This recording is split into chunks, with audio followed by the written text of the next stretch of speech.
السلام علیکم. بسم اللہ الرحمن الرحیم. اللہم صلی علی محمد وعلی محمد. امام مہدی علیہ السلام کے بارے میں ہماری سیریز چل رہی تھی.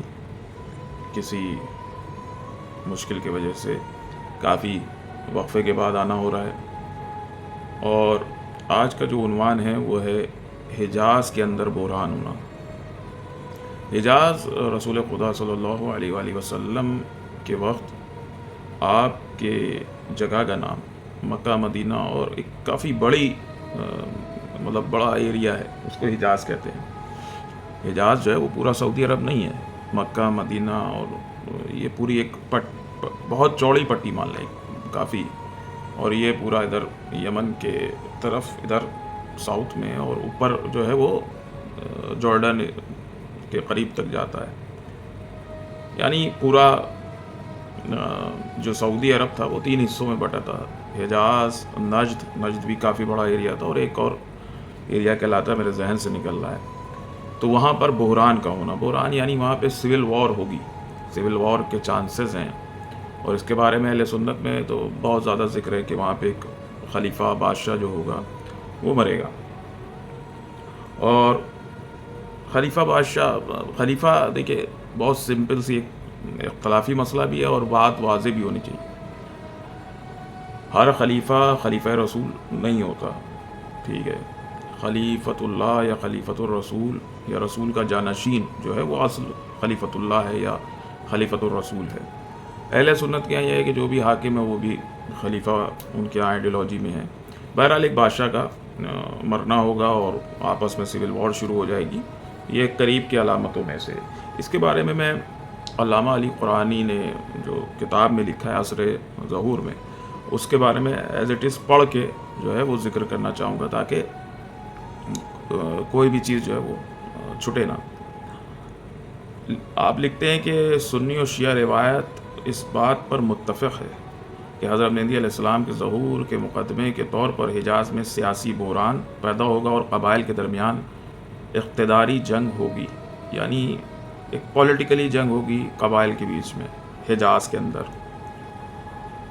سیاسی بحران بادشاہ یا خلیفہ کے موت کے نتیجے میں ہوگا. اس کی موت سے تمام فرج اور کشادگی کا امکان روش ہو جائے گا.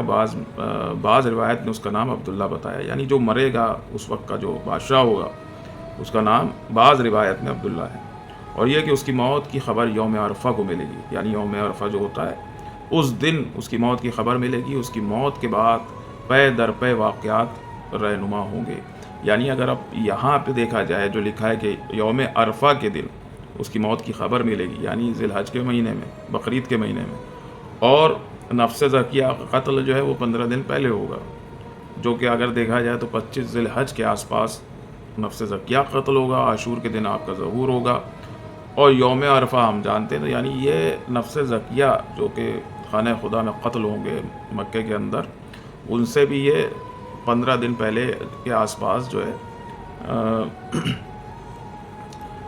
بادشاہ مرے گا. اور اسی وقت میں نے بتایا بھی کہ مدینہ حجاز میں حالات پہلے سے کشیدہ ہوں گے، جس کی وجہ سے امام جو ہے نفس زکیہ کو جو ہے وہ بھیجیں گے اور کہیں گے کہ اب وہ کر دو کہ ظہور کا وقت بہت قریب ہے. اور ذی الحج کے بعد محرم آتا ہے. اور اس سے پہلے بھی پچھلی ویڈیوز میں نے بیان کیا کہ رمضان کے مہینے میں ایک سورج اور چاند گرہن کا ہونا، پلس کیا کہتے ہیں آواز، جو آسمانی آواز ہے اس کا آنا، یہ 2 علامتیں تو اس سال رمضان میں ہوں گی. رمضان سے جو ہے رمضان آتا ہے، شوال آتا ہے، پھر بعد میں جو ہے اپنا ذی الحج وغیرہ اور محرم آتا ہے. تو بہرحال ایک سول وار جیسی جو ہے حجاز میں پیدا ہوگی. اس کی موت کے بعد پے در پے واقعات رہنما ہوں گے. سفیانی خروج کرے گا، آسمانی آواز آئے گی، اور شام کے افواج کو حجاز میں آنے کی دعوت دی جائے گی. شام کی افواج کو، فوجوں کو. ہم نے بتایا کہ شام رسول کے زمانے میں جس میں سب انکلوڈ تھا، جارڈن، آج کا جو شام ہے یعنی سیریا، اور آپ کا یہ لبنان وغیرہ، فلسطین وغیرہ، یہ اس دور میں شام کہلاتا تھا.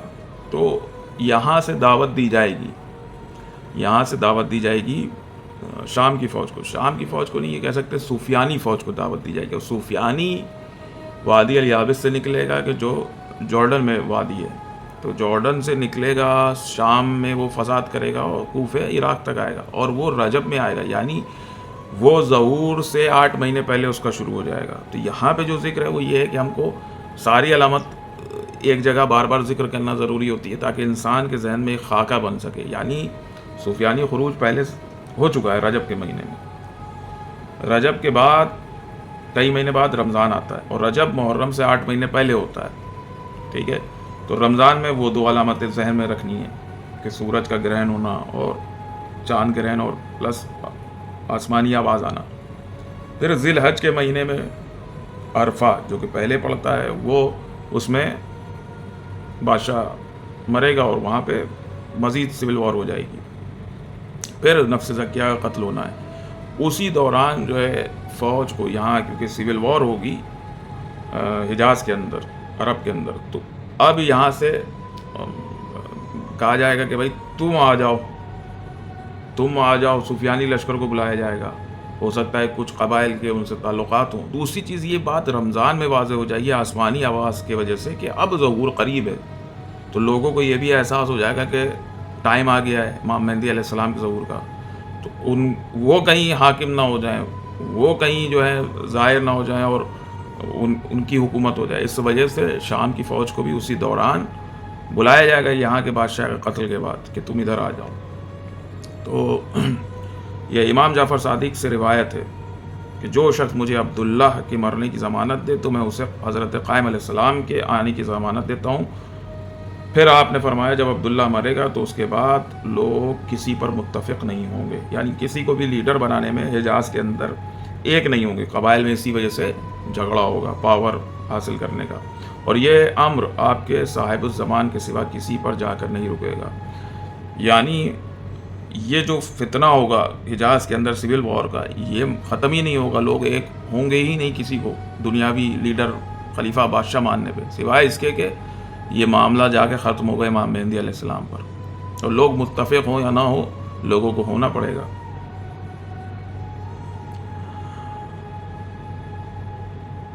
انشاءاللہ تعالیٰ سالوں کی بادشاہت کا خاتمہ ہوگا اور وہ مہینوں اور دنوں کی رہ جائے گی. تو راوی کہتا ہے کہ میں نے عرض کیا کہ یہ طولانی ہوگا، تو آپ نے فرمایا ہرگز نہیں.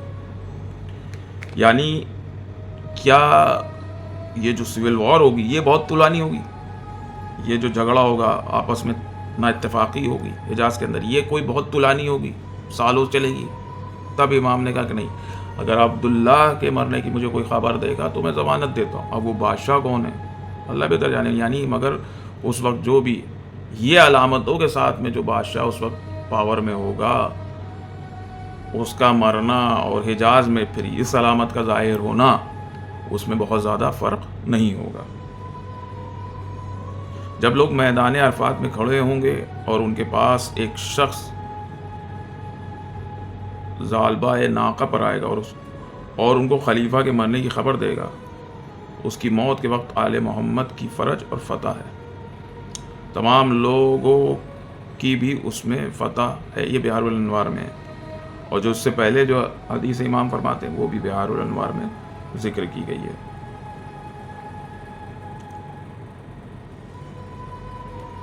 اب اس پہ علامہ علی قرآنی کہتے ہیں کہ ایسا معلوم ہوتا ہے کہ اس بادشاہ یا خلیفہ کی موت کی خبر یوم عرفہ میں نشر ہوگی، وہی بات، یا اس کے قتل کا اعلان عرفہ کے دن ہوگا.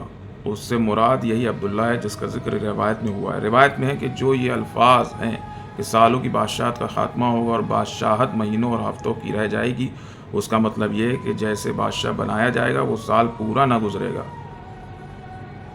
بلکہ چند مہینے یا چند دن بھی نہ گزریں گے کہ حضرت مہدی علیہ السلام کے ظہور کی نوبت آ جائے گی. روایت بتاتی ہے کہ اس کے قتل کا سبب ایک اخلاقی مسئلہ ہوگا، یعنی کوئی ایتھیکل معاملہ ہوگا، اور جو اسے قتل کرے گا وہ اس کے غلاموں میں سے ایک ہوگا.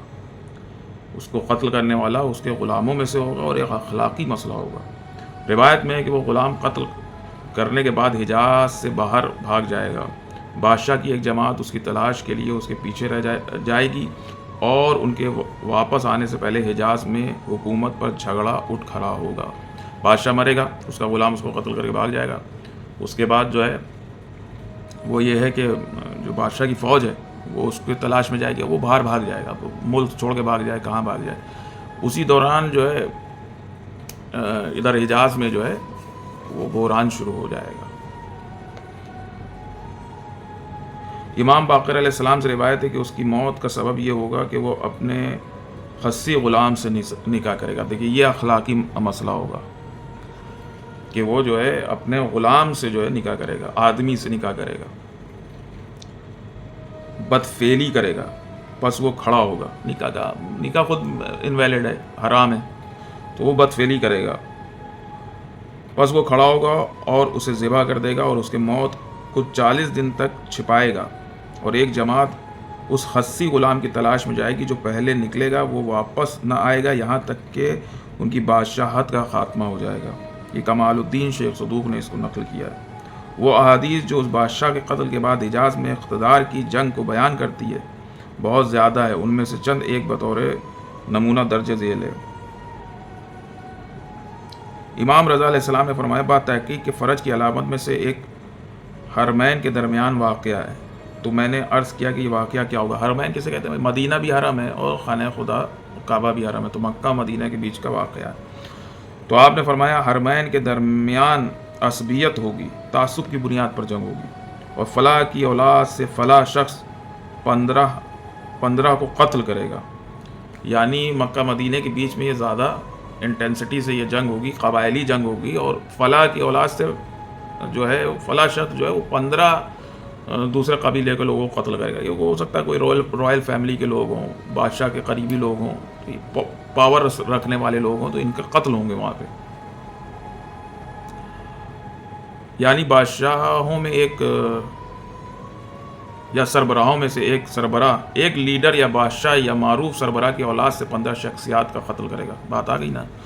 ابو بصیر سے روایت ہے کہ اس نے کہا کہ میں نے امام جعفر صادق علیہ السلام سے عرض کیا. ابو جعفر فرماتے تھے کہ قائم آل محمد کے لیے 2 غیبتیں ہیں، ان میں سے ایک دوسری سے زیادہ لمبی ہے، یعنی غیبت صغریٰ ہے اور پھر غیبت کبریٰ ہے. تو حضرت نے فرمایا جی ہاں ایسا ہی، اور یہ امر نہیں ہوگا مگر فلاں کی اولاد کے درمیان تلوار چلے گی اور دائرہ تنگ ہو جائے گا اور سفیانی ظہور کرے گا اور معصیت عام ہوگی، یعنی گناہ عام ہوں گے، برائیاں عام ہوں گی، اور لوگوں کو موت اور قتل و غارت گری کا سامنا ہوگا.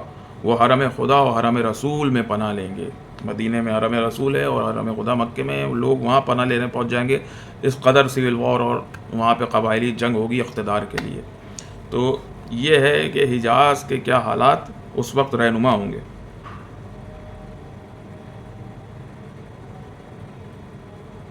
انشاءاللہ مزید پھر یا تو اسی کو کنٹینیو کیا جائے گا یا دوسرے ایک عنوان کے ساتھ پیش ہوں گے انشاءاللہ.